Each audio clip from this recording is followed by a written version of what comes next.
有消息称呢，俄方就052D 驱逐舰事宜和中国进行了接触，并且呢进行了一些探讨。那么俄罗斯呢很有可能会成为052D 的买家。咱们抛开现在俄乌冲突这个大的政治背景不说啊，就军贸这一块呢，中俄之间的军贸会有非常大的空间。但不同的是呢，未来啊将会斗转星移，中国向俄罗斯输出武器装备。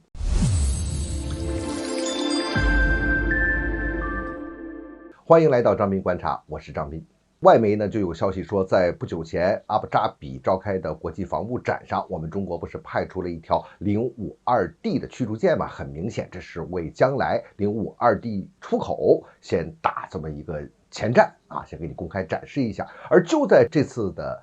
军品展览上，说有这个俄罗斯啊有关的人员呢，对我们的052D 非常的感兴趣，并且谈了一些比较具体的一些事情，探寻了这么一些消息。当然了，这是外媒进行的报道，这未必准，但就算是有这么个事也不奇怪嘛，毕竟是一个国际防务的大的展览。那作为俄罗斯对中国最新的装备做一些更加深入的了解，那也不意味着他们一定要买，但是也不能说未来采购中国这种大型水面舰艇的可能性它不存在啊。而且呢，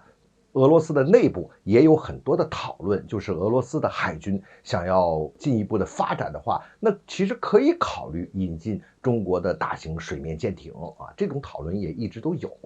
但是从整体上来看啊，俄罗斯想要购买咱们052D 这样的大型水面舰艇的可能性并不太大。为什么这么说呢？咱们从几点上来看，首先一个，俄军的海军地位啊一直都不太高，因为俄罗斯本身是一个海洋不利的国家，就算他们在红苏联时期啊，它的红海军啊，它这个定位啊，它虽然是跟美国在全球范围去标，但实际上呢无论从能力还是从规模上啊，一直是比不上美国和西方海军的。那现在俄罗斯海军的这地位呢，相对来讲呢，更加低一些，因为毕竟现在它的安全需求并不是在海洋方向。俄罗斯海军现在是主要强调它的核潜艇啊，攻击核潜艇和战略弹道导弹核潜艇，也就是说，它要强调它的核威慑、核打击能力，海军核潜艇作为一个平台来完成这个任务。而与此同时呢，俄罗斯水面舰艇的主要力量呢是保护核潜艇的安全发射区。第二一个，我们看俄罗斯现在确实也没有钱呐，它军费上也是捉襟见肘的一件事情啊。俄罗斯的军费开支一般都是500到600亿美元之间，那今年一下是涨上来了，涨到了1190亿美元了。但是这些钱主要是为了应对俄乌冲突来的。还有一个问题啊，就是我们常说的面子和里子的问题。这面子，你让俄罗斯现在转过头来买我们的这种大型的水面舰艇啊，这面子上过不去，没法交代。但你别小看这个面子问题，这个涉及到俄罗斯内部的一个政治平衡的这么一个问题啊。还有一个就是里子，里子是什么呢？即便是俄罗斯需要这种大型的水面舰艇啊，我们又能提供更好的产品，而且我们产品确实也不贵啊。即便是这么一种情况，他如果是真买了我们中国物美价廉的这种大型水面舰艇的话，那会搞得让他自己的造船工业，本来他现在自己造船工业萎缩的很厉害了，你再这么来一下，那他造船工业可就是真的是要出大问题了。就从这一点来说，俄罗斯也不大可能买我们这种大型的水面舰艇。不过抛开这个军舰我们不说，在大型装备方面哈，中俄之间确实有很大的这个合作的空间，而且我们很有可能向俄罗斯输出一些它急需的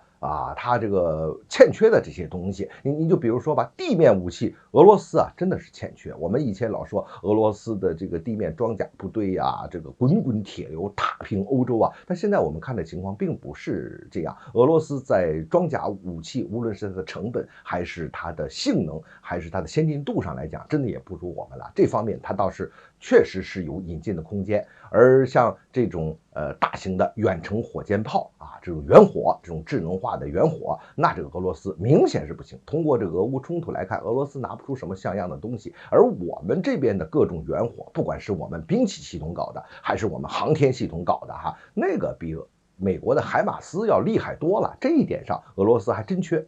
第二一个方面也是很重要的一方面啊，就是我们这些年的快速发展，让我们在无人武器和智能化武器方面，那是遥遥领先俄罗斯啊。像无人机呀，像地面或者海上这个无人武器站等等这一系列东西吧，就是无人化的武器，俄罗斯和我们差距太大了，它要想尽快发展，单靠它的力量很难追得上。那么他要想弥补和其他国家和北约的这个之间的这个不足的话，那引进中国就是一条很快的一个路子，还有各种智能化的武器，还有战场信息的